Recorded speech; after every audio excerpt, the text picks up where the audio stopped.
Hi guys, welcome back to my channel, welcome back to Claiborne, welcome to the inside of my little two-room cabin, my pink cabin. So I have some space on my wall. It goes from here all the way back to here, but I don't want to go too far back because I have plans for this wall behind me. So today I thought I would hang a shelf up here that I've been having for a while. And I thought it'd be kind of a cool place to display some of my crystals and gemstones. So let me show you what I'm doing today. So this thing, for those of you who don't recognize it, this is actually called a typesetter drawer.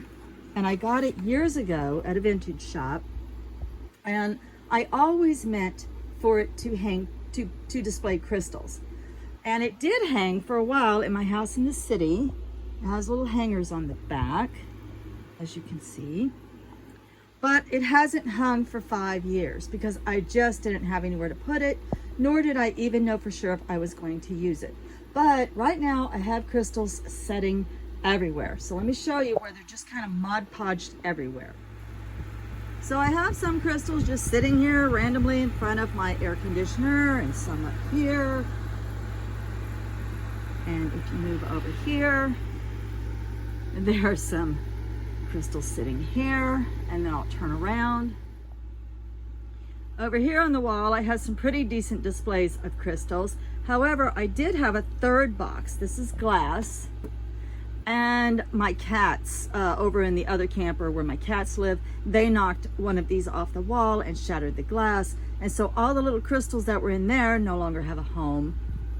This windowsill, more crystals, and then they're just kind of randomly sitting around in different places, and some back over there. I like to have my crystals sort of displayed nicely like these are. I feel like these are really displayed nicely. Some of them even have labels on what they are, and I love to share these if anybody ever comes over. However, I'm a little funny about letting people touch my crystals, my gemstones right now, and sometime I'll tell you that story. But for now, I just want to have a nice place to display these misplaced crystals. And this doesn't even count the myriad of crystals that are over next door in my bedroom. And they're just sitting randomly. So let's see if I can figure out how to get this on the wall. So the first thing I wanted to do was really clean it off. So I blew it off with the air compressor, and then I went over it with furniture polish. It's got some nice reflection. And I thought about painting the top of it pink, but I think I'm going to leave it like that. It's a vintage looking gray, which I think is going to look pretty good up against this weathered wood and my silver wall. So I think I'm just going to leave it like that. And we're going to leave the front natural like it used to be. So a typesetter drawer, what that was used in a printing office. And they were in cabinets. And if you flip it around, this is normally the way it would be. And there'd be a big cabinet, and these would pull out, and then these would have typeset in them. And whoever was going to set up whatever the newspaper was going to read that day would actually get these out and set them up on a roller and then roll out their paper. So all of these contained little blocks of letters and wording that were used for printing newspaper. But now it's going to hold crystals. All right, she's up there. So because I don't have a ceiling in place yet, I was able to see exactly where my studs were. So even though there were hangers on the back, and I would have had to use anchors and screws and got it hung up and just hope that the sheetrock and the anchors would hold it, we just decided to screw straight through the wood, so into the studs.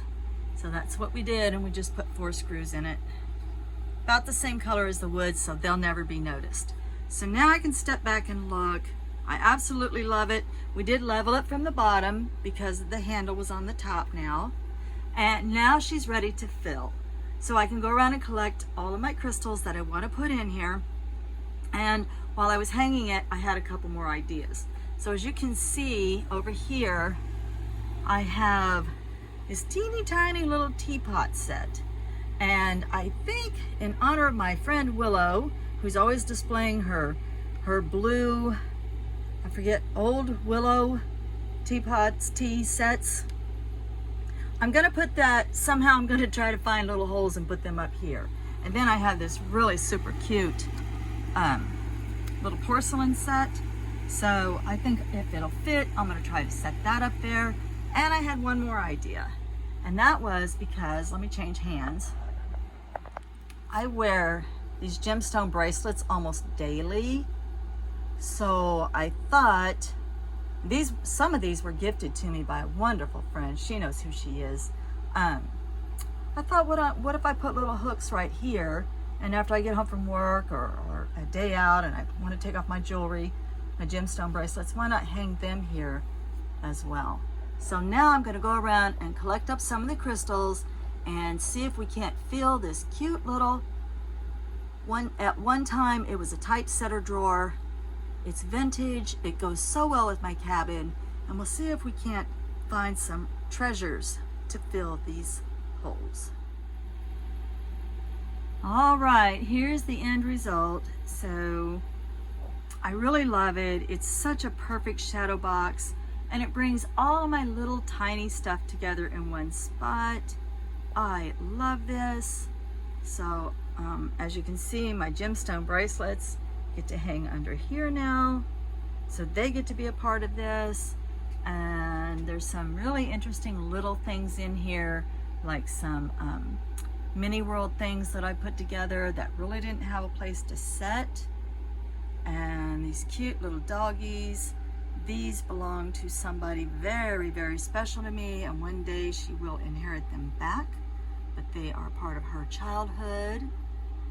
And this reminds me of a job I had where I made 2 best friends in the whole wide world at that job, and this is just something that reminds me of that job.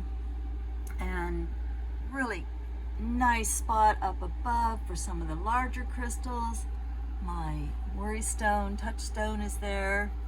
As you can see, it's got a scar from when I let someone else hold it one day when they were stressing, and they didn't care for the stone the way that I do, and the stone is broken, but I fixed it, and now, you know, it's gonna be okay. And really, really cute. A lot of these stones were gifted to me by some wonderful people that I have met through the years.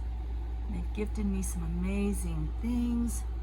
And then again, in honor of Willow, I have Mrs. Potts and Chip. Some more wonderful gifts from friends. Some nice charms with some good reminders on them. A piece of pyrite from out of my driveway. I love to find pyrite out there. And just some more gemstones, my Apache tear, my petrified wood. I have so many wonderful things to go through. I love the way this turned out. It brought all of my smalls into one space, and it's vintage, and it's repurposed. It's no longer a typesetter drawer, now it's my shadow box, and it just is so perfect. I love the color, I love the ambiance, I love the energy. I love this. So hopefully this inspires you to breathe new life also into something that's old, and you have to come up with some sort of a purpose for it. Old things can be useful too, and I know that you have probably done that in the past, and so in the comments I would love you to write what you have turned something vintage into something unique that you're very proud of, and I'd love to hear about that, because that's a nice thing. It's a very nice thing. All right, I'm going to move on to something else. I need to find a special spot for my rabbit. This is one of my nicer pieces, and the rabbit just gets moved from spot to spot. So I am thinking about adding this and letting the rabbit live right up there, not too far from the rest of the gemstones. And I still don't have a good place for my fun lady, but I will find a spot for her. I absolutely adore that figurine. All All right, guys, I'm going to end the video here, and I'm going to wish you all wellness, health, happiness, and of course, love and light. Many blessings.